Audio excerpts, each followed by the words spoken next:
Hello and welcome to The Top Story, a podcast with the headlines of the day from our correspondents around the world. I'm Qizhi.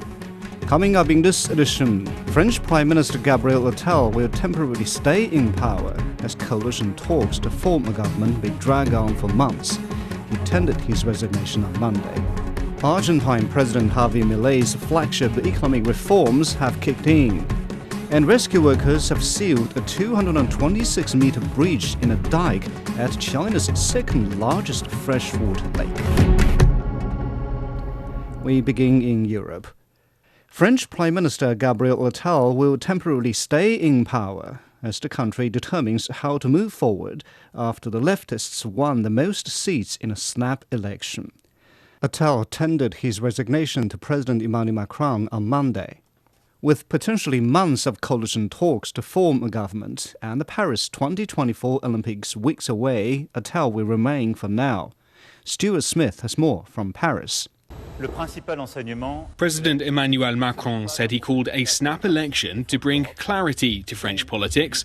What he's discovered is that the majority of French voters will mobilise to prevent a far-right government from taking power. But in finding that out, his party lost a lot of seats in parliament. His prime minister's about to go. The far right doubled its number of seats, and Macron's party may have to concede power to a left-wing coalition, the New Popular Front, potentially jeopardising the reforms Macron pushed through over the last 7 years. While it's disappointing for Mr. Macron, Renaissance's camp lost the election. So in theory, the prime minister should come from the ranks of the New Popular Front.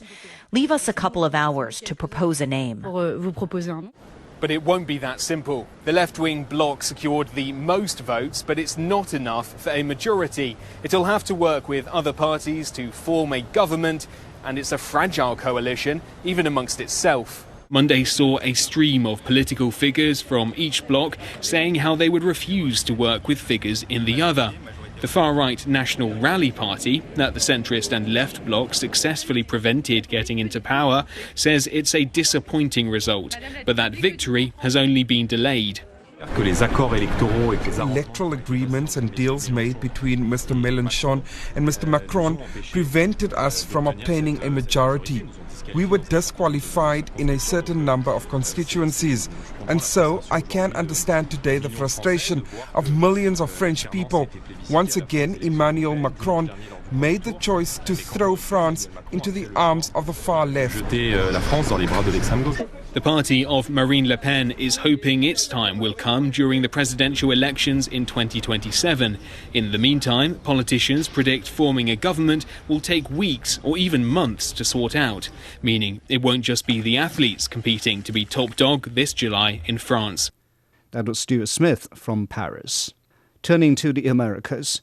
Argentine President Javier Milei's flagship economic reforms kicked in on Monday, ushering in privatizations, relaxed labor protections, and incentives to boost investment in the country.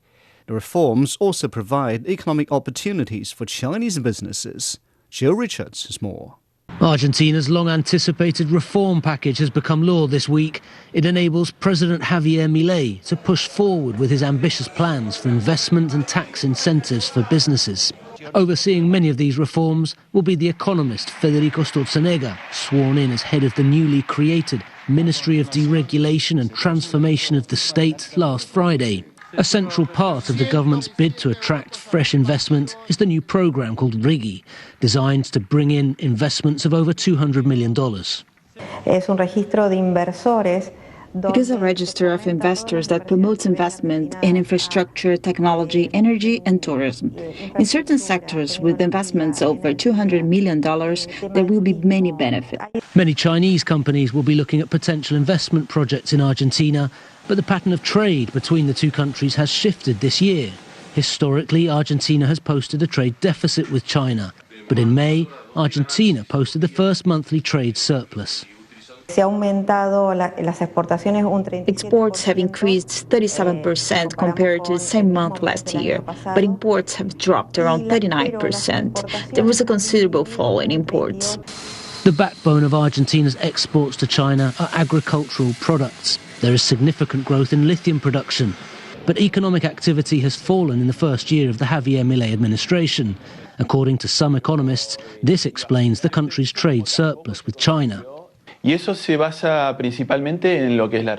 to do with the economic recession. Recession in the industrial sector decreases demand for goods, raw materials, and other components that are imported for production. As production falls, demand for imported goods falls. Despite the encouraging signs, economic recovery is still a way off. Inflation is running at nearly 300%. Many organisations such as the International Monetary Fund and the World Bank have similar forecasts for Argentina's economy. They expect the recession to continue this year, but for the country to post growth in 2025. Tuesday marks Argentina's Independence Day, when President Milei will seek to refloat his proposed consensus with governors over the government's economic plan. That was Joe Richards reporting. To the Middle East, the Israeli military has expanded an evacuation order for Gaza residents. More people are fleeing major cities, including Khan Yunis, as Israeli bombardment has intensified in the past 2 weeks. Akram al-Satari reports from Gaza. Well, ever-increasing heavy bombardment in all different parts of Gaza Strip.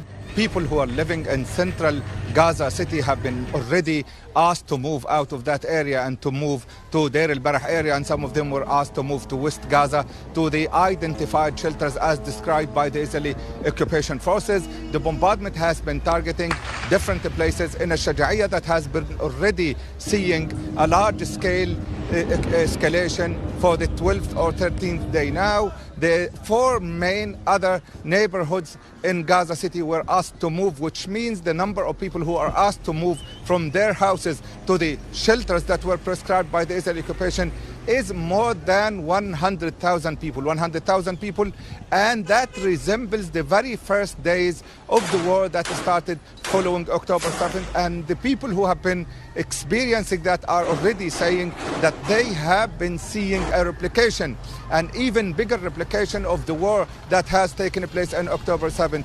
They have been sleeping on the streets. They have been trying frantically to find themselves anywhere to stay, even in the open areas, and they have not been spared the bombardment and the killing. Khan Yunis has been witnessing large-scale artillery fire bombardment where people were asked also to move from East Khan Yunis, and the number of people who were asked to leave is around 250,000 who were moving from East Khan Yunis to West Khan Yunis and to other area. Rafah has been witnessing intensified artillery fire and also targeting of the residential blocks, destroying and blowing them up. So overall, there is a very observable increase in the intensity and the scale of all the ground operation.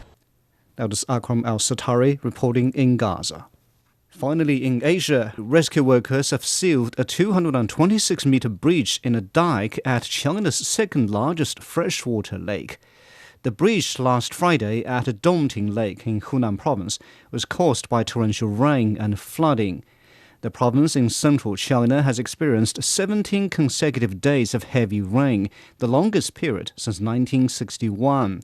Xu Shenchen has more from the scene in Huarong County.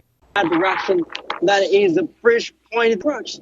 They're loaded with smaller rocks and sand, and as we know, as of 10:31 p.m. At the night of Monday, July the 8th, the bridge point has already successfully sealed, but then there will be a lot more reinforcement work to do to reinforce that bridge, of course, to pave the surface and to add waterproof layers so that they can later on to dry the flooded area. And so earlier that we spoke to rescuers and experts on how they achieve these process of fixing that.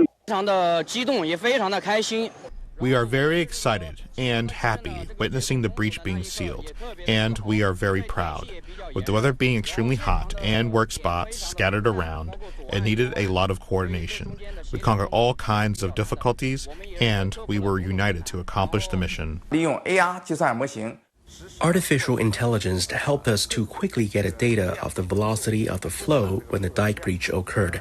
With our independently developed model, we could also analyze the process of flood routing as fast as possible. Based on the basic information of the dike, we've divided zones with possible risks. For those at high risk, we've analyzed their stability so as to offer data support to provide further alerts about any bursts.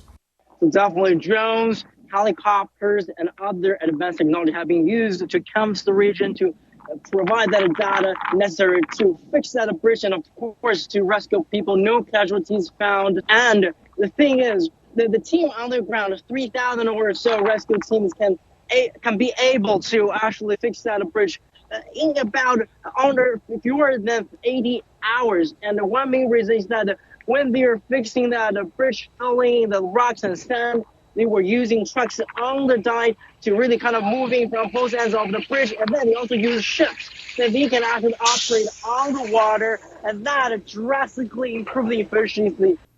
That is Xu Xingchen reporting from Hunan. Still focusing on the dike breach, Wang Mengjie talks to experts about the role technology has played in the repairs. On Monday night, local authorities said a 226-meter bridge in the dike at China's second largest freshwater was sealed. They said advanced technology is one of the main reasons behind the speedy repairs. Artificial intelligence helped us to quickly get data of the velocity of the flow when the dike breach occurred. With our independently developed model, we could also analyze the process of flood routing as fast as possible. Based on the basic information of the dike, we've divided zones with possible risks. For those at high risk, we've analyzed their stability so as to offer data support to provide further alerts about any bursts. Apart from technology used on the ground, support from the sky is also significant. Facing strong wind and other formidable natural conditions, we use optical satellite and radar to monitor situations on set. Especially at night, radar can cross over clouds and mist. We also use the monitor platform with remote sensing technology to process data so as to monitor the flooding range and the width of the breach. Song said the remote sensing technology can also help to recognize which parts are safe without being submerged by water.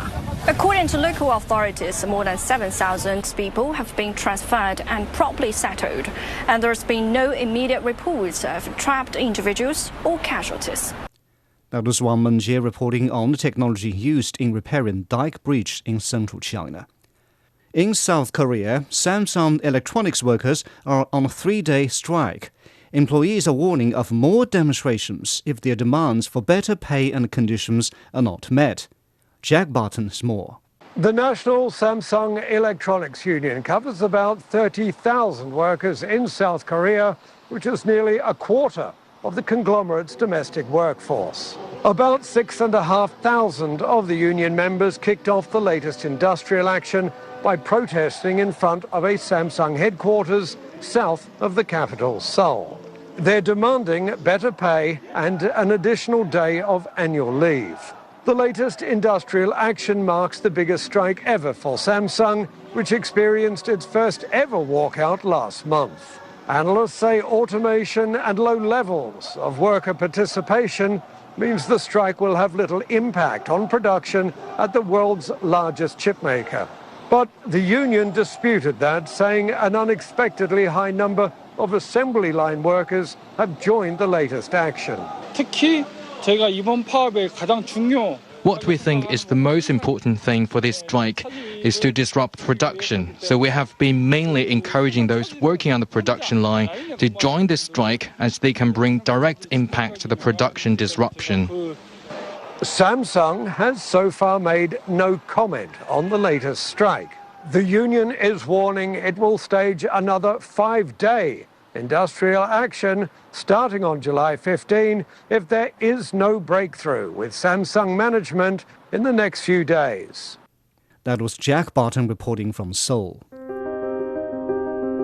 Now recapping today's headlines, French Prime Minister Gabriel Attal will temporarily stay in power as coalition talks to form a government may drag on for months.